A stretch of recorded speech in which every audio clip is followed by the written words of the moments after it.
Hi, it's Chessie from Squeegee Ink and welcome back to Printer's Corner.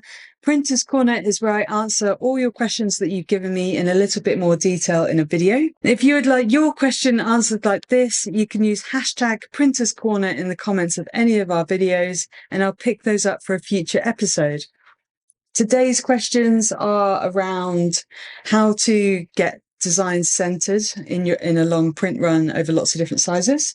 There's a question about underbases, and there's one on how to charge for highlight whites and things that just make the print look a little bit better. Don't forget to stick around for this week's community poll. This is where I ask the community loads of questions and we just see how we're all feeling about a certain topic.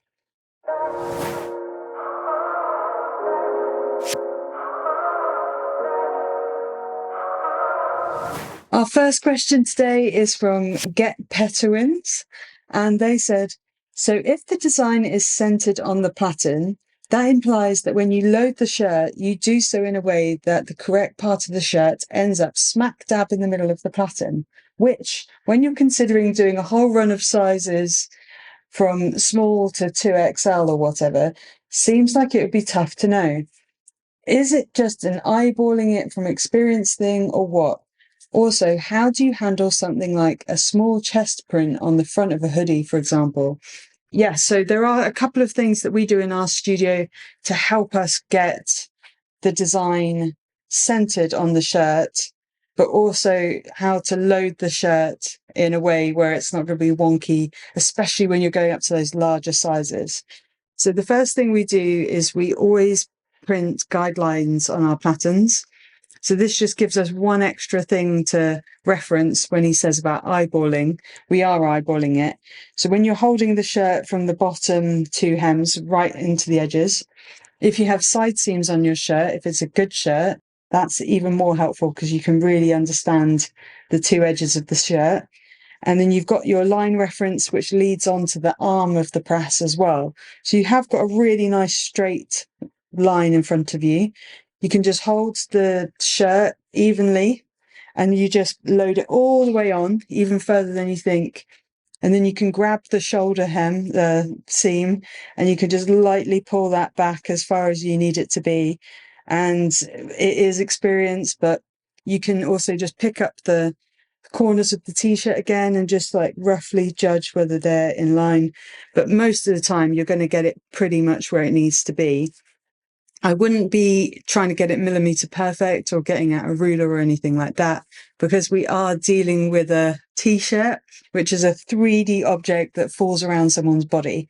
So if you're getting it very precise but not perfect, that's all we're aiming for at this point. There was another little question in there, which was, what do you do for small chest prints on the front of a hoodie, for example? And it's the same kind of concept, but say if you're doing small and extra small and you're going right up to 3XL, you might want the design to fall a little bit lower on the larger garments. So I always print from small to large. So you can make that judgment halfway through as to whether it maybe needs to be adapted a little bit more. But the only thing you'd do is probably just pull the garment slightly closer towards yourself when you're loading it so that the print hits a little tiny bit lower on the garment. And again, it is mainly down to just your eyeballing and seeing what you think looks good. And what I tend to do in the studio is I just go over to M with a t-shirt, pop it on my shoulders and just kind of gauge whether I think that's going to hit as a placement and that's going to be accurate. And then I can carry on with the job. But again, it's just experience. And yeah, just for the first few, maybe just print them, put them on the table and see what you think looks good.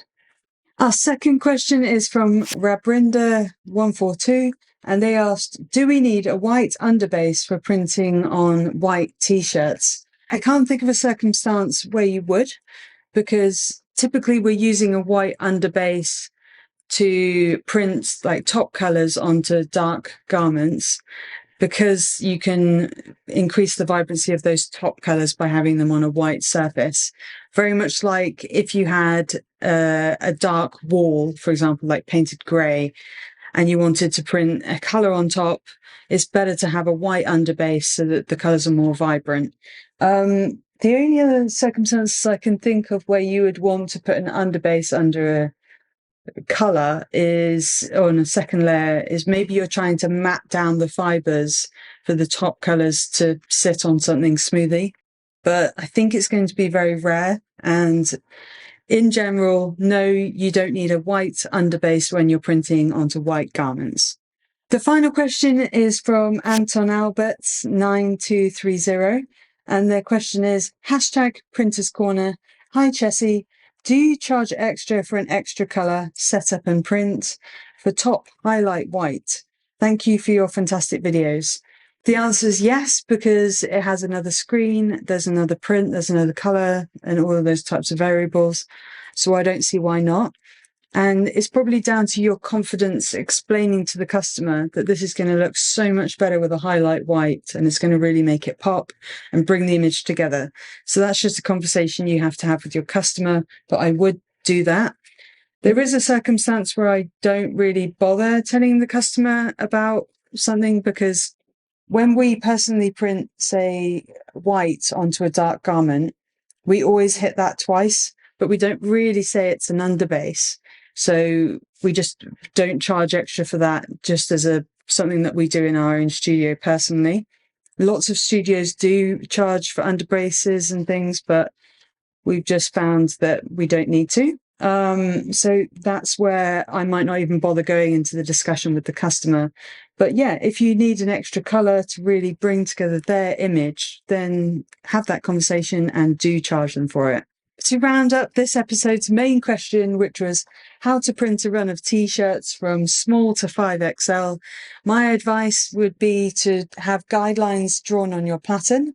So the centre guideline, but most importantly, we draw a little neckline, dashed line, where we bring the t-shirt up to each and every time to make sure that it's set on the platen evenly, even if it's a small garment, right up to a 5XL.